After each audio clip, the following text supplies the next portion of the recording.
my husband.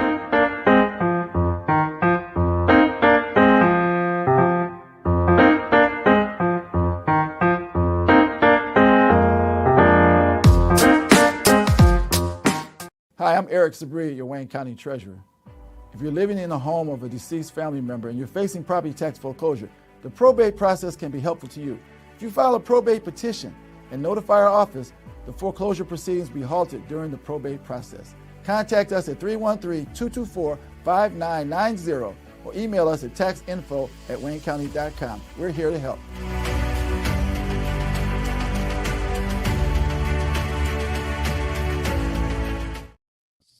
Good morning, everybody, and welcome to another episode of The Week That Was. I'm Saeed Khan, still broadcasting from a rather chilly Detroit, but it's nice and sunny, and so that's not so bad at all. Wear those sunglasses as if you were Emmanuel Macron, because you might get snowblind because it is really shiny out there. Well, we are joined today by Public Relations Specialist and Detroit Police Commissioner Beverly Watts, two of our esteemed attorneys, Bill Seikaly and Steve Fishman, labor and community activists, Barb Ingalls, veteran journalist, Nancy Derringer, and of course, and now back from the FLA, co-founder of Deadline Detroit, Allan Lengel. Wait, I have a question. I want to know why Nancy is referred to as a veteran journalist, and Seikaly and I are not referred to as veteran lawyers when we're older. That's what I want to know. I tell you you missed your photo, Steve. Because I coined the phrase troika of lawyers with my vast Russophile cultural reference. You only did that because you knew I was Russian. That's why you did it. Okay. All right. Well, you can say troika of veteran lawyers if you'd like. Henceforth, from the month of February 2026, we will be addressing our veteran lawyers, There we go. Bill Seikaly, and of course in absentia, but hopefully he'll be here next week, Joel Sklar. Well, federal agents in Minneapolis killed yet another American, this one Alex Preddy, to add, of course, to the murder of Renee Good.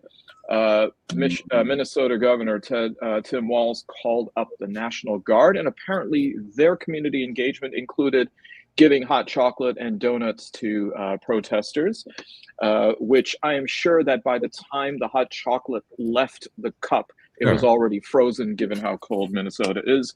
But it looks as though things have really now picked up a different kind of speed. Border czar Tom Homan gave a press conference. He was in Minneapolis for a couple of days, talking about trying to find a way to bring the temperature down. The former commander of this project, Greg Bovino, had been demoted and sent back to his Border Patrol position in El Centro, California. There was, in fact, apparently, Barb, today, there's a benefit concert at First Avenue, including Eddie Vedder and I'm not sure who else. Bruce Springsteen has a new song, which is #1 on iTunes in, I think, 12 countries, called The Streets of Minneapolis. This seems to have really awakened not only people in the Twin Cities, in the land of 1,000 lakes. I think that's what it says on the bump on their license. 10,000 lakes. Sorry, I'm not sure. No. I was using logarithms there, Nancy. And then, of course, around the country. So, thoughts about what happened and what is happening regarding Minneapolis, ICE raids now being retracted from Maine as well. Steve. Well, the first thing, before we get to anything else, Springsteen put that song out on Wednesday. Yesterday on the Bulwark, I read that he had put the song out. I went on YouTube, and as of yesterday morning at around 11, 3,500,000 and some hits on that tune. And when I read the notes that people send in, it was astounding how many different countries people were coming from. And I'm from Australia, we're thinking of you. I'm from Armenia. I mean, it was unbelievable. You talk about a guy that's got the ability to connect with people. I can't wait for somebody to ask Trump about Springsteen. And he's going to start up with his whole blah, blah, blah, blah, blah. And the only thing he's really saying is, God damn it, I could never get 3,580,000 hits on anything I had to say. That that is high praise coming from you and your fondness for the Temptations. So No. Remember, I told you guys, I saw Bruce Springsteen in 1976. I had never heard of him. And somebody brought me to Cobo Hall. There's this new guy, Bruce Springsteen. I thought he was a Jew. Found out he was a Catholic. In any event, we got there. There was no warm-up group. That would have mattered, Steve. No, I just thought it was kind of cool. Maybe Paul Anka and now Bruce Springsteen. Back to Bruce Springsteen. In any event, if you guys remember, in those days, they had warm-up groups all the time. This concert started at 8:30, no warm-up group. We get there at 1:45. The fire marshal closed the place. He played for over 4 hours, and then I just said, "Oh, wow." Anyway, Fish, you make it sound like you were taken there like in the trunk of a '74 Eldorado, and then just brought out. Drop top. Well, funny you should mention that about the White House response, Steve, because here it is. Abigail Jackson, a White House spokeswoman, told that very high source of knowledge and media, Entertainment Weekly, in a statement that, quote, the Trump administration is focused on encouraging state and local Democrats to work with federal law enforcement officers on removing dangerous, criminal, illegal aliens from their communities, not random songs with irrelevant opinions and inaccurate information. I mean, they were listening, so they're in that 3 million group. They sound like Richard Nixon at that point, just it's so out of it. But anyway, I mean, I think it's interesting. Kristi Noem was lying about the whole thing. It was so obvious.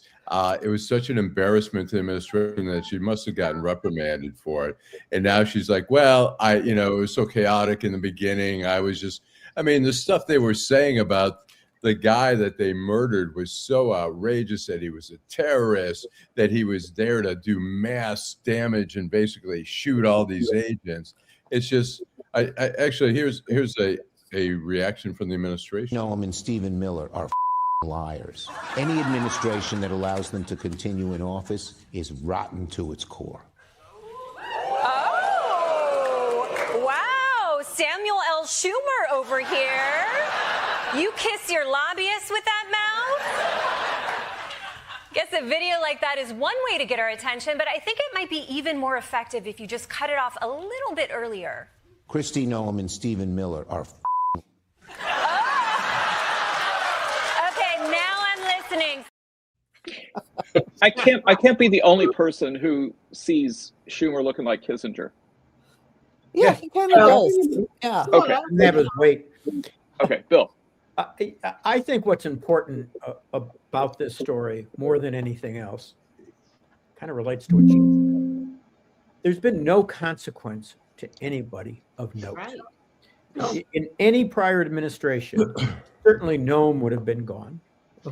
Most of the top brass would have been there, and there would have been a real reaction. Think about all the firings that occurred during the first Trump administration. How many have occurred during the second Trump administration? It's what happens when you surround yourself with psychopaths. I mean, even Holzman, this is not a good guy. The border czar is not a good man. No. Right. He was sent in to bring down the temperature. He says that, there's going to be a slowdown, more targeted. He kind of says the right thing. Anybody see what Trump said about it? No, that's not what's going to happen. We're just moving people around. They were in Detroit. They were in Royal Oak, Detroit, and Ypsilanti yesterday. We can't remain silent. What's happened time after time after time with these kinds of incidences is that he kind of gets it normalized. They bring it back a little bit, but nobody in the administration ever suffers any consequence. The agents haven't suffered any consequence. I suggest that they won't unless there's a state prosecution, which I think there's likely to be. By the way, I want to make sure we get this question to Steve. I know that the official position of the government now is that he was resisting arrest. Yep. I watched this video a lot. I don't think he had time to resist arrest. No. But well, they said that Nay Good ran this guy over with her car. I mean, it was complete. It's like, are you going to believe me or your own lying eyes? I mean, you know, a million videos, and they which is a 19. I mean, we read this in the book 1984, a long time ago. Right. Yeah. The whole idea is to gaslight everybody. Right. Exactly. Steve. Well, I don't know, Bill, where it was that you saw that they claimed he was resisting arrest. There's no claim to that whatsoever. They were on top of him, beating the shit out of him. I mean, this is murder. It's the initial investigative report of Homeland Security. Right, but that's completely irrelevant to what's going to happen to these guys. And anybody that watches that, the only issue in this case is whether it's first-degree murder or second-degree murder. There's no other possibility because they assassinated the guy. 7-8 shots while the guy's laying on the ground. I think you could make a decent case that it's first-degree murder. They've got him subdued. Do you think they're going to be charged? Say it again. You think Find them. Charged? I think for sure they're going to be charged. They're going to be charged in state court. I don't want to give you the same speech I gave 3 weeks ago when they murdered Ms. Good, but it's the exact same thing. Keith Ellison, even if the county doesn't do anything, he's not going to sit back. And again, like I said before, the most important thing here is the video. It's the videos that are keeping things alive. If it weren't for the people out there in the street, and they all deserve a Nobel Peace Prize, honest to God, if it weren't for them, think about what we would be hearing. Everything would be alive. Every single thing. Right. But we have video, and they can't get around the video. And whoever represents the 2 or 3 murderers on the Presti case, the Pretty case, is going to have a hell of a hard time calling that anything other than, at best, second-degree murder. I mean, that's just the way it is. Steve, my prediction next October is if the Nobel Committee does in fact give the Peace Prize to American protesters, that might be actually what causes the fuse in Trump's head to blow. Steve is right. And he's absolutely right. And it's, there's a lot of bad things you can say about these things. And, Steve calls them addiction facilitation advices and all that, and they are, but at the same time, it wasn't until we started to see the way Black people are hassled by police that people finally started to believe it. Remember that unbelievable clip that somebody caught of a guy running from a traffic stop, and the cop just stands quietly and shoots him down. The cop in Grand Rapids, wrestling with a drunk driver, and just pulls his gun out and get, one in the back of the head. I mean, these are going to end up being like the great truth tellers of and the fact that Nancy, you're absolutely right. Just think of the George Floyd.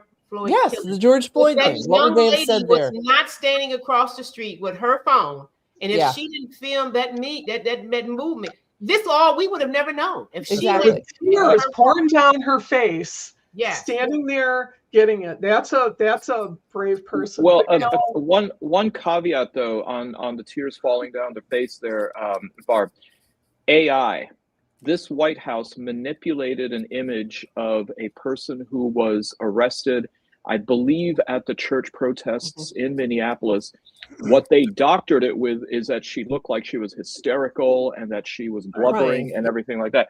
This was put on the official White House website. Yep. Right. I mean, this is their interaction with truth and with lies. Mm-hmm. Yeah, we have to be careful of everything that we see on there right now. But what happened to that young woman? And I wish I could remember her name right now. But that was not manipulated. What they can pretend now, that is fake, and we have to watch that. But when the news is nothing, everyone's feed is nothing but these pictures and these videos, and they can't be denied anymore. And that is what has made the difference. You're absolutely right. To see the people of Minneapolis, which are not known as revolutionaries, or Minneapolis isn't mean streets. This is Minnesota nice and all that. And these people are just not having it. And it's Billy Bragg wrote a song too, and he called it "City of Heroes." And that's absolutely 100% correct. And they're doing it in the dead of winter when the temperatures are so, that's why you just know their courage and they're passionate about this, because it is cold here, but it is colder there. It's colder there. Right.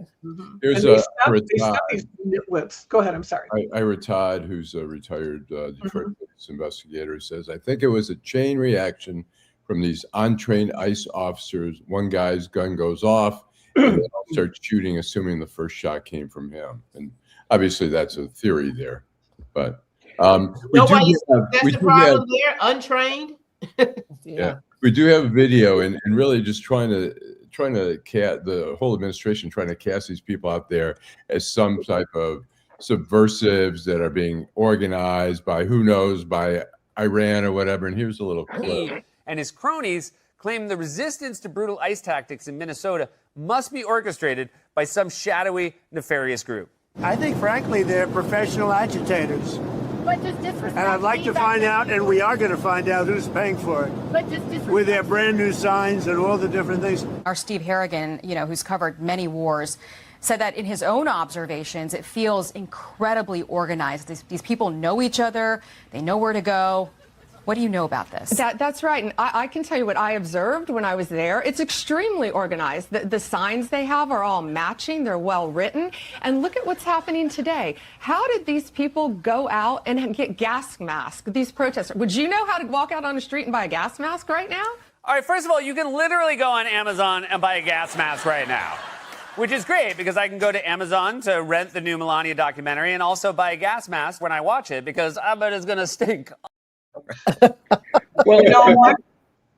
You can go during the newspaper strike. A whole bunch of people met each other at Joe's Army Navy buying gas masks. It was the funniest thing. There's all these stories about these guys going, why are you buying a gas mask? It's like, well, I work for the UAW. It's like, oh, I'm a newspaper striker. It was a beautiful way to make friends.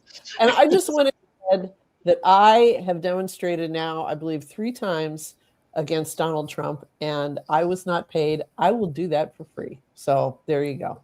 Where's my check? Yeah, where's over 30 years? My check is late. This is, as a guy who's protested probably too many times, especially back in the day, this criticism that they're organized. I mean, come on, guys. This criticism that they're organized is so offensive to me. I mean, one of the things that happened, especially toward the end of the Vietnam era demonstrations, was that we got organized. And the reason we got organized is we didn't want to see people getting killed, like at Kent State. Right. And you have marshals, you keep people organized, you make sure they don't step out on the street and block traffic, you don't give the cops an excuse. We did all those techniques back then. And to be honest with you, the people who are doing it now are much better at it. Right. They're using their cell phones and they're using text messages. This is something that they ought to be commended for. But, the Attorney General is criticizing it and Trump's criticizing it. It's ridiculous. I mean, I want to make one other point if I could. This is no time for silence.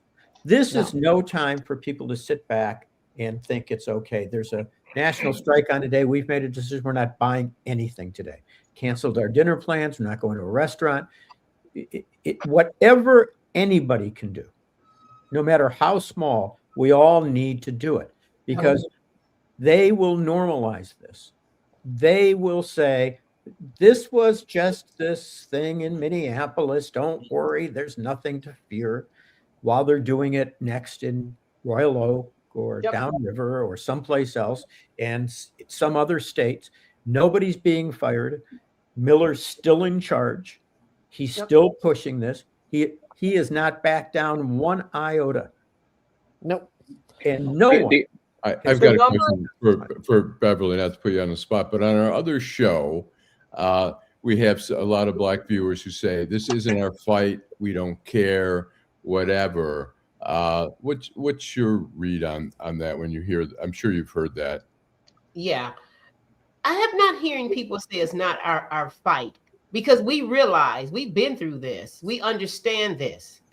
So the bottom line is, when you look at our community, and I can't speak for all Black people because everybody's all over the place. We have protesters that's out there now that's against this.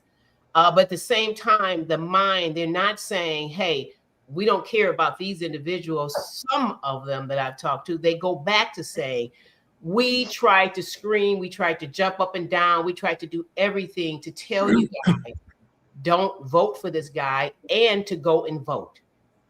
So it's not like what I'm hearing that they're not for it, because they were never for him. And so it's trying to get people engaged, because now they're saying, yes, we're going to come out and help protest. But at this point, we were trying to avoid having these 4 years. And you see now all the way up to the Supreme Court, they're making people feel like you're helpless. They control the law firms. They control the media, the Supreme Court. So a lot of times now we're trying to convince people, no, you're not helpless. Get out. Let's all get together. Let's help. Let's protest. We all have to unite. But I think, some, they do. It's not like they're saying, oh, we don't care about that particular race of people. No, they still stand there, but they're like, we tried to tell, do not vote him back in. So I think it's just the people that I know and I talk to, because I know some individuals and some they've been out protesting, against when they were here a couple of weeks ago. Definitely when the president was here a couple of weeks ago, a lot of them, they took off work to join that protest over at wherever he was, or the city, and then out at the Spirit in front of KMAG. Yep. Good point. The Black Panthers have mobilized in Philadelphia in anticipation of ICE moving there. So I guess we'll have to see what happens. Barb, I think you had your hand up, didn't you? Yeah, I just wanted to say it's heartening how many small businesses are observing the boycott today, that are saying they're not going to open their doors. They just feel so strongly. My little bookstore in Royal Oak is closing, and I mean, they need the money, but they're still doing it on a Friday. And other businesses are saying we just can't afford to do that. But what we're going to do is we're going to send a portion of our profits for Friday to there's a couple funds in Minneapolis for the families and stuff. So I mean, I think it's a lot. I'm doing the same. We were supposed to get together we have tickets for a play tonight that I don't think has been canceled yet, that we bought a long time ago, but we're going to, instead of going out, we're going to have dinner at a friend's house before and just, I'm going to clean out my pantry and make, this is what I've got soup and take it over there. So Barb, even Paisley Park, Prince's former home studio and museum, has said that they're closed for today. Eddie Vedder and Tom Morello of Rage Against the Machine, Eddie Vedder of Pearl Jam, they're hosting a benefit concert at First Avenue. Al Di Meola's playing. Yep, all so proceeds going to the families of Alex Preddy and Renee Good. So there's and the ticket prices are only $25. It's sold out there, and it within seconds. Bill. We keep on getting comments about this, and I want to raise it because just like what happened in Minneapolis can't be normalized. Don Lemon and Fort, I can't remember her, Georgia Fort. Yeah.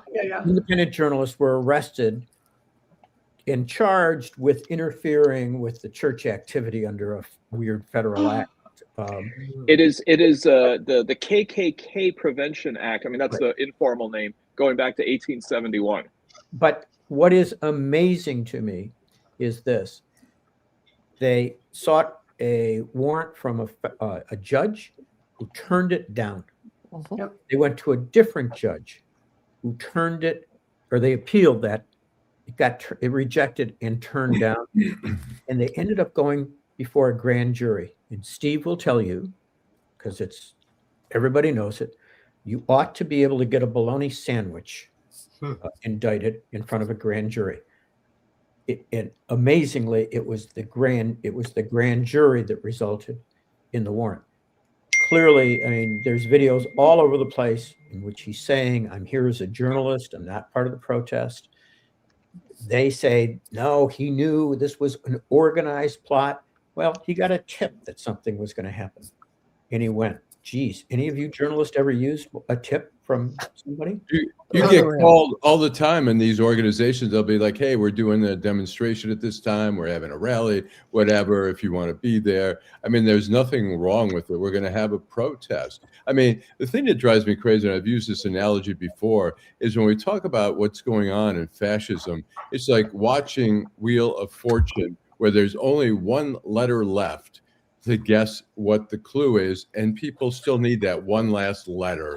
It's like, comparing the Hitler, granted, Hitler in the 30s, a lot of this stuff. And it's like, what does Trump have to do? Grow a mustache, have a name tag before you see what the fuck this guy's doing in this country? And I mean, the Don Lemon thing is so outrageous. And, and the rating of the Washington Post reporters' home in Virginia is outrageous. And it's all just trampling on the Constitution. And interestingly, I've tried to engage the Hillsdale president who talks about, they give free classes on the Constitution. And I've tried to engage him and ask him to write a column for Deadline Detroit. And I've tried to engage him. How's that going, Alan? Yeah. He refuses to acknowledge the bullshit, and they're all in on Trump. And no matter what he does to the Constitution, the guy takes a dump on the Constitution every day. It's insane. Well, so there have been some other consequences of what's been going on in Minneapolis, including a Republican lawmaker in their state legislature, Mark Weiner, and apparently 10 others who back him, filing articles of incorporation against Governor of Minnesota, Tim Walz, for or articles of impeachment, you mean? Impeachment. What did I say? Confederation? Incorporation. Oh, okay. Confederation, incorporation, impeachment. Impeachment in this case. Claiming that he's been derelict in his duty of trying to keep things safe, and then also, of course, trying to implicate his involvement in the alleged federal funding fraud issue that's been going on over there.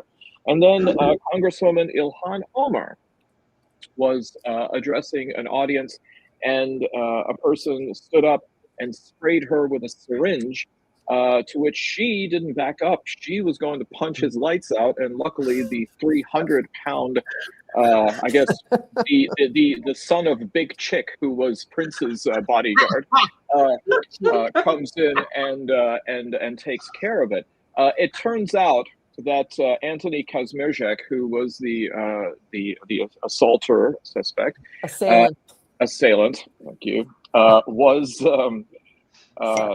let's see, what was the, he was charged with like 3rd-degree assault, but it was proven that what he had was apple cider vinegar. So fortunately, all it was going to do was cleanse her colon. So she was going to cleanse his colon, though. Did you see yeah, from the other side, Barb. I would not fuck with Allan. That was amazing. It was. Yeah, but Trump didn't incite any of that. I mean, Trump treats her like a member of the House. Every accusation is a confession. He claims that she staged it, which, Butler, Pennsylvania, right ear. Yeah. What should we think about that? Steve? So I saw the assault not too long after it happened, and the first thing that I noticed, other than the guy was a babbling fool, was he was drunk. There wasn't any doubt in my mind. The guy could barely stand up. He was staggering around, and they didn't say anything about it. And then the next thing I see in the Washington Post, I think might have been the next morning, his younger brother, I don't know if you guys have seen this, his younger brother, who lives down south somewhere, would not give his first name because he had already been receiving death threats, because he said that his brother had been a complete asshole for his entire life, that he was a total alcoholic. He'd been convicted I don't know how many times. He was a total trumper, and it made me feel good. Like I watched, it looked like a drunken asshole, and that's what his younger brother said he was. Yeah. Now, the second thing, I loved the fact that not only didn't she stop talking, she was ready to go. She weighs, what, about 100 pounds? She's a little skinny little. Yeah, she's not a big person. She was ready to give him a little fake and bam, hit the guy. She said she's got brothers, and she had to learn how to fight. and yet, still, the right-wing crazies, the MAGA crazies, that's how they said it must have all been set up, because why didn't she run and flee like we all would have done? Why didn't she actually stand up for herself? After all, that's impossible. We would have all fled. We would have dove under the table or something, you know. At least Trump should have given her due by saying, "Hey, no wonder she was combative. She's a pirate." But no, she did say, she said, "Look, I come from a country where we were at war. I mean, we learn about survival." So I saw Black Hawk Down. I would not fuck with those people. You know. But I will say one thing. I mean, for an attack on an American congressperson, the coverage was still rather shallow. This should have been a far bigger deal. And similarly, may I say, before we go to commercial, Alan, do you know the name of the guy who drove his Mercedes through my beloved McNamara terminal? I do not know that guy. Yeah, because I can tell you what he was not. He was not me. And so the idea that somebody drives a car, first of all, I think all of you have been on the departure level of the McNamara terminal. Yes. How could he possibly have oriented the car perpendicular to the terminal and developed that much torque? I think Mercedes is a fine automobile, but I couldn't have done that in my old BMW unless I backed it up into the parking lot and took a running start. I had the same thought. I was like, I mean, everything about that design is you're going parallel to it. You're not, you know, and for him to get perpendicular and be able to hop the curb through those outer doors, through the inner doors, and all the way to the Delta counter is amazing. Right. My first thought was, wow. My first thought was, wow, we got a great parking space. Did you see the baggage handler guy that just walked right past it with his thing and just went right through, just kept going? Well, it's like I've got TSA free. I'm on my way to my seat. well, the optics were everything, because right next to it was the line that you go through if you have clear. So, clear. That's a big one. That's strange. That was a weird one. After having my name appear in so many algorithms and so many different fly lists, to go ahead and see this guy just simply casually screw up my terminal without anything, you know, because he didn't fit the usual T-word definition. Did you hear what he was yelling? Something about the basement, and I'm not sure what it was. It was. I thought it was what's the frequency, Kenneth? Or maybe it was definitely like he was definitely thinking he was in a different world than he was definitely in a different world, but he was a Lions fan. Okay, Alan, let's go to commercial. Hi, I'm Eric Sabri, your Wayne County Treasurer. If you're living in the home of a deceased family member and you're facing property tax foreclosure, the probate process can be helpful to you. If you file a probate petition and notify our office, the foreclosure proceedings will be halted during the probate process. Contact us at 313-224-5990 or email us at taxinfo@waynecounty.com. We're here to help.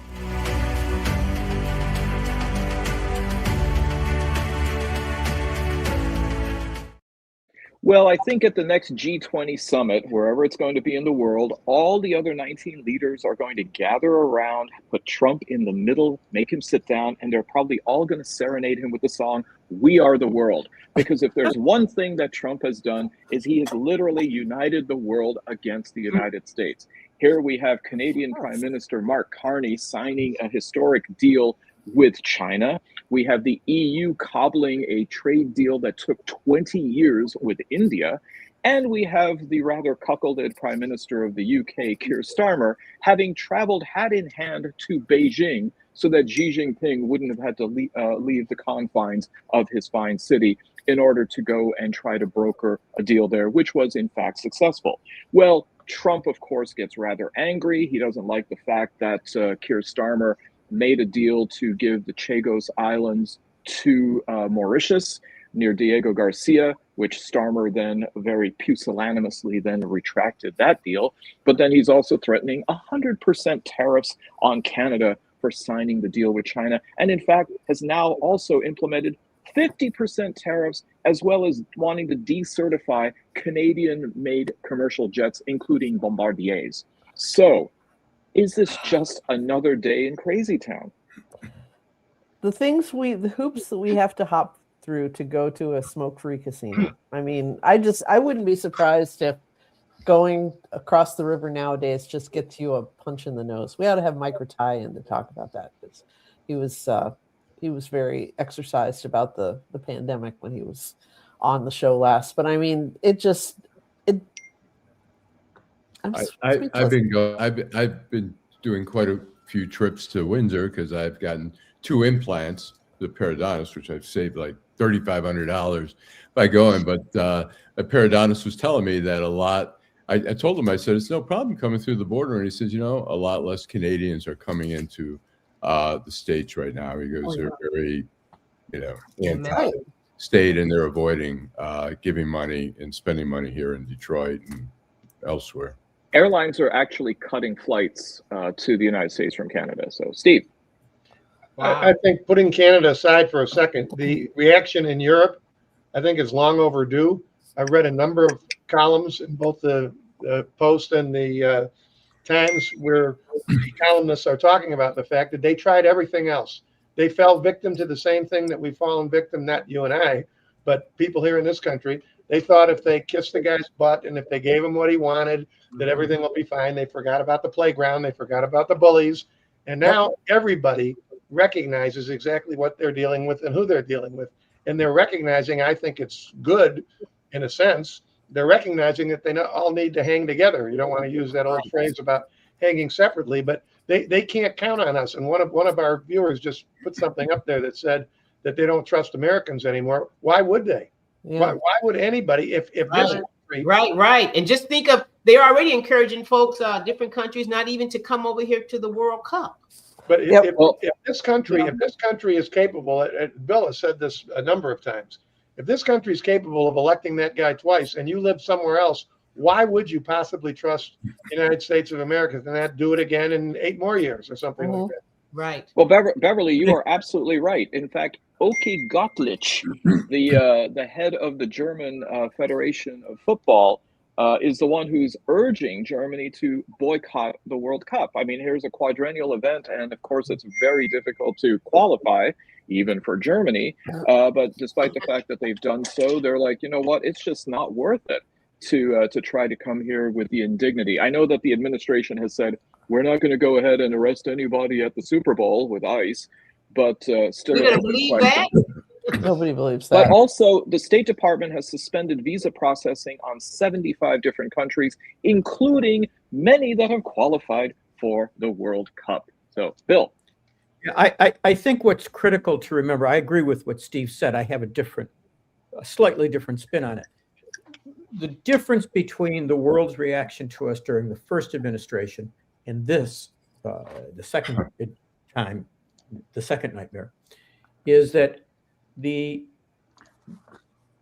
institutions, the State Department, the FBI, all of those were still, during his first administration, filled with lifelong professionals. And that's where much of the negotiations, the State Department, that's where much of the negotiations between countries happen. Lifelong professional diplomats. Trump's changed all that. He's eliminated all of that. He's put these sycophants in, and what's happened is now we can't be trusted by anybody. And those institutions didn't change quickly. I mean, it took Trump a long time. It took Stephen Miller going in and really working to dismantle these organizations. It's not going to come back anytime soon. No. And when you consider that 34% of this country still supports what that guy does, yes, I don't trust my own country. No, I don't either. I also don't think we've anybody else to trust it.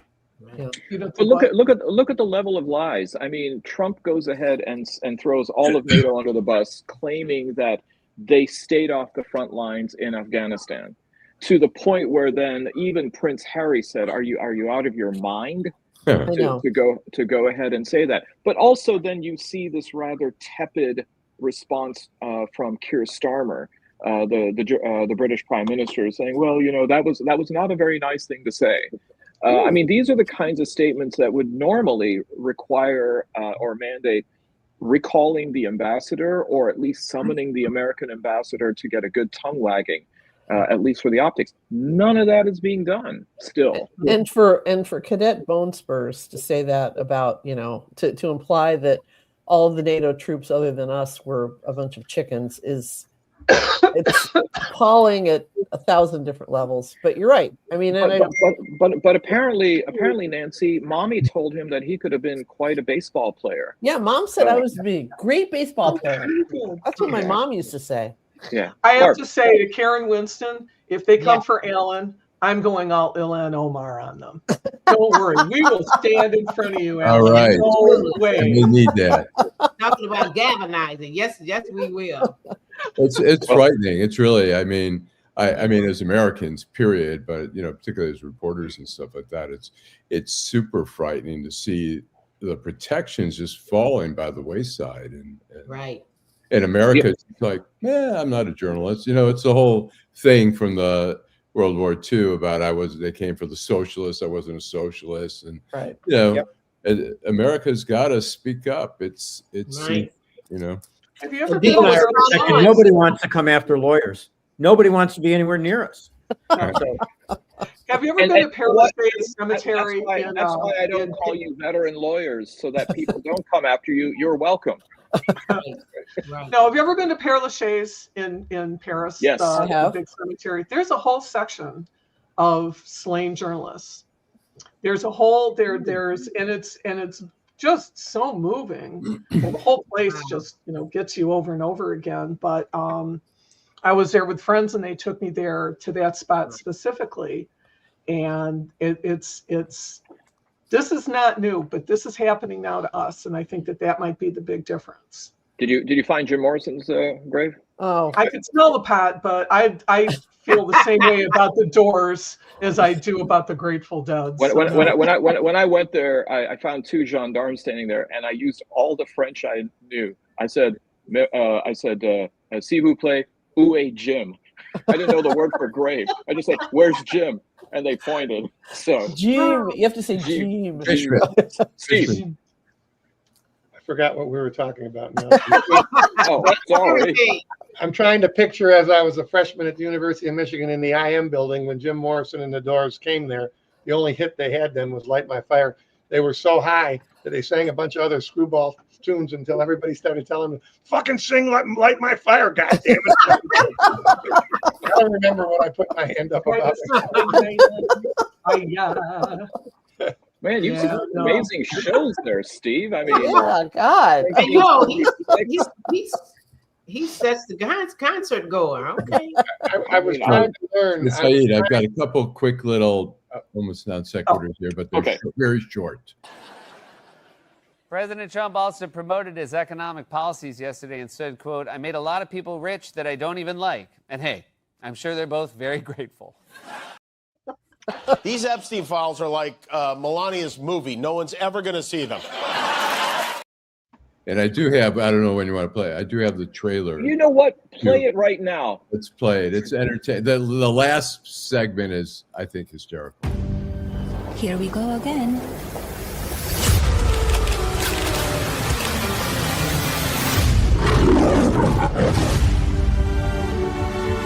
You can come in. Come on in.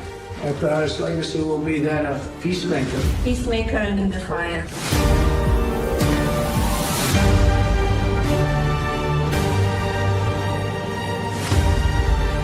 Beautiful. Together with like-minded leaders, we have a voice. Is it safe? It is safe.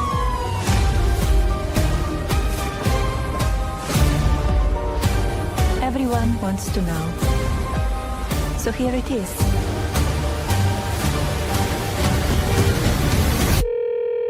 Hi, Mr. President. Congratulations. Did you watch it? I did not. Yeah, I will see it on the news.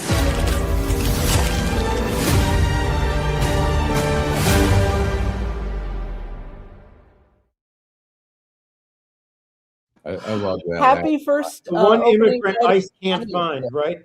Congratulations, Mr. President. Did you watch it? No, I would watch it on the news. This reminded me of, you know, Meryl Streep and Liev Schreiber in the remake of The Manchurian Candidate.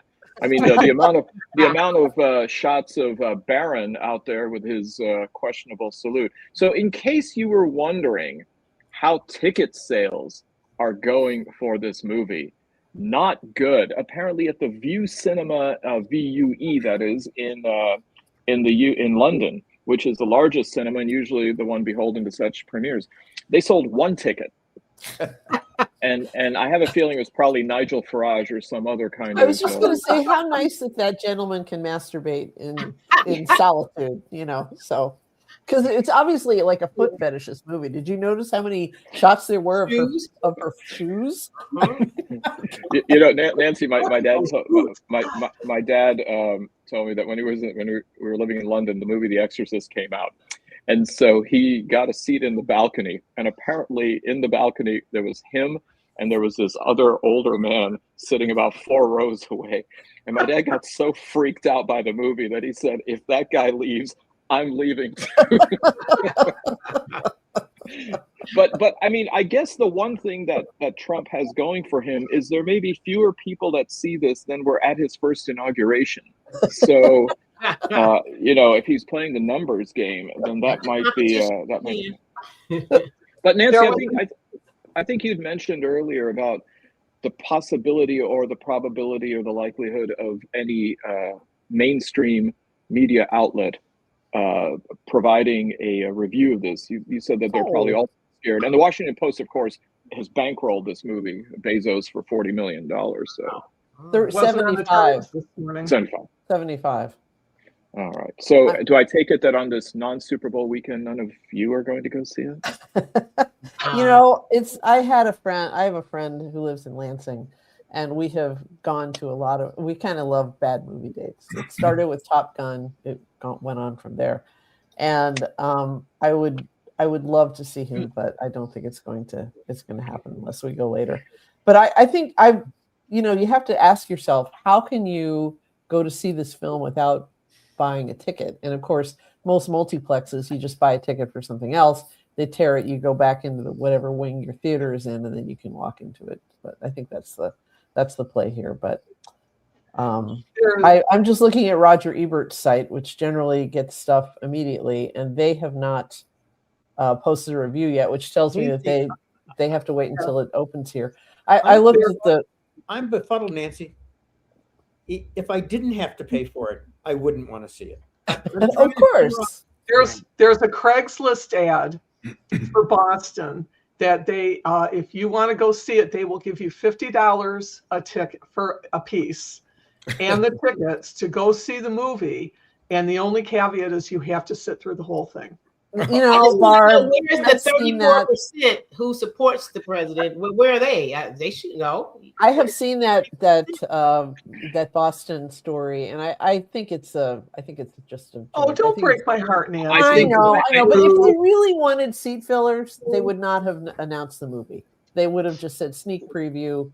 Blah, blah, blah. I think Boston's got lots of people that would love to just get drunk and scream at the screen. If they said free pizza, I'd be there. But I mean, the idea that even MAGA isn't having these viewing parties for it and renting out theaters. I guess ICE detention centers possibly dropping video copies. Now, that's probably unusual. We had. This is what the Tech brothers had to fall on their sword for this. I mean, they, Jeff Bezos, Baldilocks, and Beelzebubs, the Bezoses, did this for us. So there you go. Well, the Republic of South Africa pulled the movie from all the theaters. Yeah, why did they do that? I think because they went through enough through apartheid. So, one generational trauma is enough. So, Nancy, are we saying that technically, when we order something from Amazon, we kind of paid for our ticket? Mm-hmm. Absolutely. Okay. And we paid for the wedding. Mm-hmm. And we paid for them renting the city of Venice for the cosmetic surgery and all of that. So, one story. Go ahead, Alan. I can imagine a judge, for a DUI or something, saying, okay, suspended 1 year sentence, but you have to watch the Melania film for 7 days in a row. Take me to prison. Actually, I'll serve it's the a time. violation of the Eighth Amendment. I mean, that's got to be cruel and unusual punishment. all I can think of is the scene from A Clockwork Orange with Alex Defarge's eyes wide open, being forced to see these images. Well, was somebody said even if they showed this movie on a plane, people would still get up and walk out. So. Yes. So I have to ask the question. It looks like we're having a little bit of flux when it comes to the Detroit area newspapers. USA Today, the Free Press's parent company, is now acquiring the Detroit News. How's that going to go, Alan? Not well. You know, Gannett is obviously, and Barb can testify, they're not to be trusted. I mean, when they bought the Detroit News in 1986, they told us, first of all, they said, no editors are going to change at the top. We're happy with everything that's happening.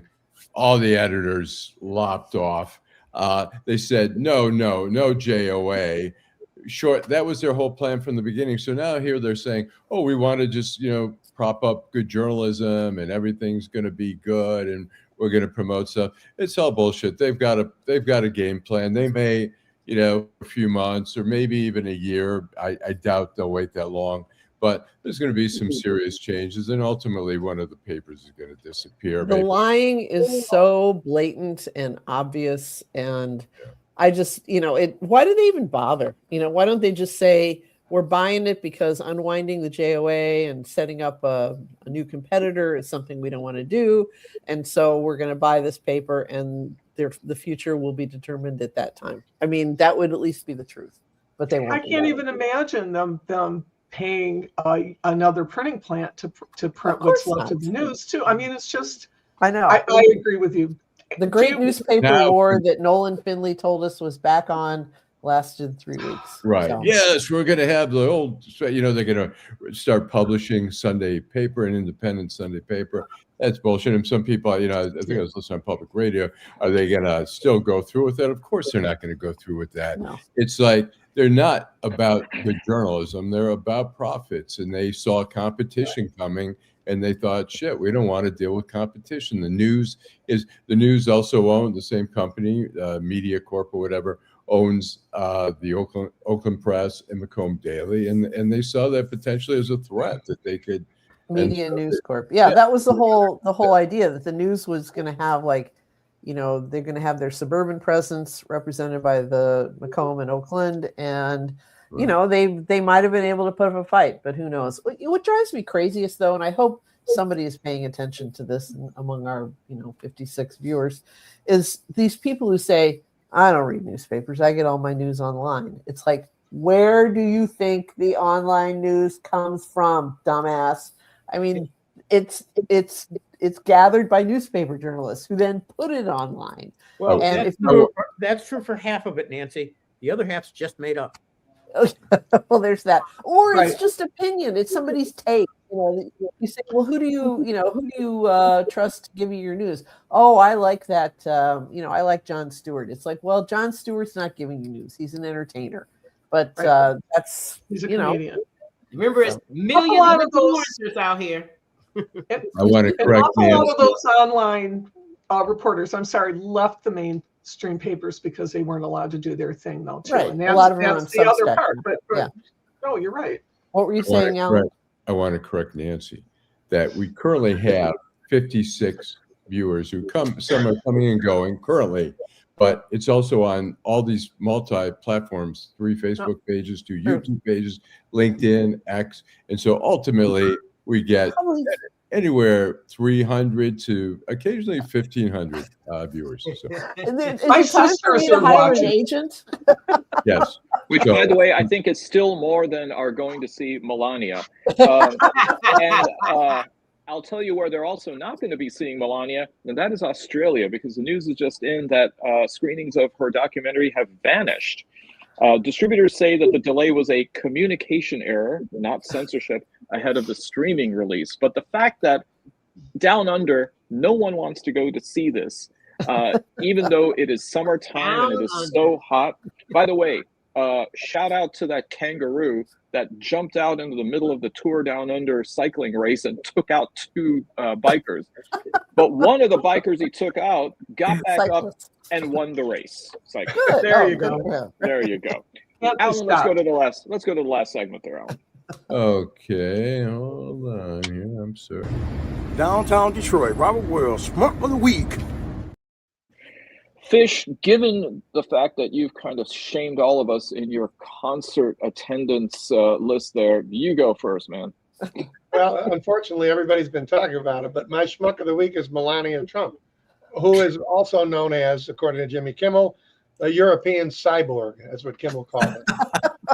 You guys talked about the one person showing up in England. I have a better statistic that I got off of somewhere today. When they had the opening of it in Palm Beach, which is what, right there next to Mar-a-Lago? Right. 13% of the tickets sold. Now that should tell us all we need to know, right? Wow. So to me, all I've seen is what you guys showed of the trailer, but she's my Schmuck of the Week. She's probably my Schmuck of the Year, but she's my Schmuck of the Week, and that's it. I'm wondering if some of these images we're seeing is actually ICE agents dragging people out of their homes to go to the theater. That's just mean. Yeah. Beverly. Yes, mine, I had a different one today, but after I'm still seeing comments last night, people who are defending the actions of ICE. Even if you say, yeah, illegal immigrants, it needs to be a process. How can you defend how and the way it's been handled? No communication with state and local law enforcement, and I'm going to call it assassination of 2 citizens, and then turn around and try to victimize them that it was their fault. And you still can make comments last night, this morning, and say, well, they shouldn't have interfered. Oh, well, she shouldn't have backed up her car. They are truly schmucks. Truly. And that's all I have on that. That's the only other nice word I can say on this happy Friday. There you go. Bill. Yeah, mine goes to some school districts in a story that we were going to cover and we'd hoped to cover and didn't. It is the school districts in Oakland County, but all over the state actually, who are rejecting $374 per student to help with preventing mass school shootings. And the reason that they're rejecting these monies are because of the strings that are tied to these funds. Really outrageous things like they've got to agree to an independent investigation. Oh, how offensive that would be. Or they have to waive attorney-client privilege so that these 4 defense attorneys who come in and make sure that nobody knows where the school district screwed up so they can't get sued. They've got to waive the privilege on that issue, all in response to the Oxford shooting. I will tell you, I think that this was a pretty good proposal. These are tried and true techniques. I've read the plan because of my involvement with Oxford. I've read the plan about how they're supposed to protect students, how they're supposed to make sure these school shootings don't apply. All of them existed at the time of the Oxford school shootings. But this legislation was intended to prevent all the screw-ups at Oxford, and school districts are saying, oh, waive privilege, allow an independent investigation before we can conduct a cover-up? Yeah. And they're rejecting $374 per student. Outrageous. You have no courage. It kind of reminds me of the strings that Attorney General Pam Bondi was attaching to Minnesota. How she says, "Well, you better give us the voter rolls and all of this." So apparently, the state of Minnesota did comply, and everything was redacted. So that kind of shows her with a lot of black marker. Barb. It is has been a schmuck rich week. Environment. And we could go on, but I thought I would fall back to my my usual schmucks, and that is Michigan Republicans. And Mike Rogers has been campaigning from Florida, where I guess his funds are coming from. Barb, it's very cold here. Can you blame him? It's freezing. It's very sad. But it really looks like he's just like, I have to finish this now. You know, so I can't wait for him to. He did put his house up for sale in Coral Gables, but I know that he'll be able to buy another one. I think he's going to be okay if he would just go away. Yeah. So now we just have to concentrate on getting either Abdul or Mallory McMorrow in that seat. And you know, the guy privately tells him he hates you, but he's stuck to him because he has. He's attached to his buddy. Alan, I wish you'd quit saying those things. I don't care what they say privately, because it's what they say publicly that makes a difference. Guys like Rogers do more to empower Trump than the average person, because people look at Rogers and think he has credibility. Right. I don't give a shit if he tells the truth privately. Have the courage of your convictions and say it publicly. Yeah. I can't believe what you say because I see what you do. Well, we'll see how much they embrace. If Trump's popularity continues to decline, we'll see how much they embrace him in the next several months. Barb, it looks like in a recent poll, it looks like McMorrow is actually beating both Haley Stevens and Al Sayed. So it's still good news. Still quite a race going on there. Nancy. Well, I had Melania on my list too. She was at the top of my schmuck list, but Steve grabbed her out from under me. The amount of no, there's an image. There's an image. Hold on.